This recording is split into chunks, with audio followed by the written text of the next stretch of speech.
म्हणा एवढा महत्त्वाचा कार्यक्रम होता आज धुळाणा, तो सुद्धा घ्या. आलो कशासाठी होता आपण? संगीला भेटायला.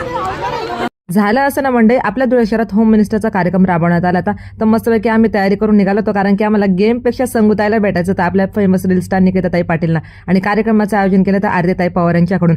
आम्ही गेलो होतो, मस्तपैकी संध्याकाळची वेळ होती आणि गर्दी तुम्ही बघू शकता, प्रचंड गर्दी झाली ती. आणि या गर्दीमध्ये आपल्याला काही मंडळी भेटली जी आपली छानशी व्हिडिओ बघतात. नंतर आपली आशू भेटली आणि वेळ जात होता मंडळी, आम्ही वाटच बघतो की आता येईल, कारण की 4 वाजेचा कार्यक्रम होता. आता 7 वाजून गेले ते आणि आम्ही वाट बघत बसलो होतो. आणि बाकीची मंडळी बघा कुठे वाट बघत बसली ती, कारण की यांना गेमपेक्षा आपली संगूताईची लाडकी आपली रील स्टार आहे खानदेशी निकिता पाटील ताई यांना बघण्याची जास्त हौस होती. महिलांसाठी छान गेमचं आयोजन करण्यात आलं. तर अल्पा भाभी आल्या त्या, पण सगळ्यांची नजर होती ती संगूताईकडे. थोडे वेळ झाले की सगळी मंडळी ना मागे बघायची गेटजवळ की अरे संगूताई आता येईल, तेव्हा येईल, तेव्हा येईल. आणि बघा तुम्ही बघू शकताय बाकीची मंडळी पण आम्ही बघतो. मी सुद्धा वाट बघत होती, कारण की मी त्यासाठीच गेले ती.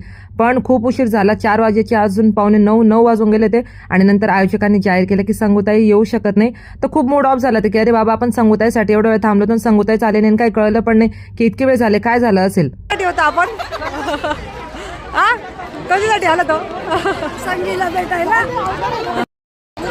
संगूताई तुला भेटायला आलो होतो आम्ही, ये गेला नाही. आयोजकांनी सगळ्या महिलांना गिफ्ट पोहोचवल्याची काळजी घेतली होती, पण सगळेजण निराश होऊन चालले ते, कारण की संगूताईची काही कारणं पण होती आणि ते आम्हाला नंतर कळाली. सारंगखेडानी जत्रानी स्थिती आणि 2.5 तास जायनी गाडी निघेल नाही. हे पागलना नाही गाडी बडा वाट देत राहणार. तशा 3 ते 3.5 तास जायनी घामा बसेल. म्हणा एवढा महत्त्वाचा कार्यक्रम होता आज धुळाणा, तो सुद्धा घ्या. तर मंडळी वेळ खूप झाला होता आणि कार्यक्रम पण जाहीर करण्यात आला की संपलाय. पण तरी संगीताने तिचा शब्द पाळला, ती आली. फक्त गोष्ट एवढी झाली की आपण तिला बघू नाही शकलो आणि भेटू नाही शकलो.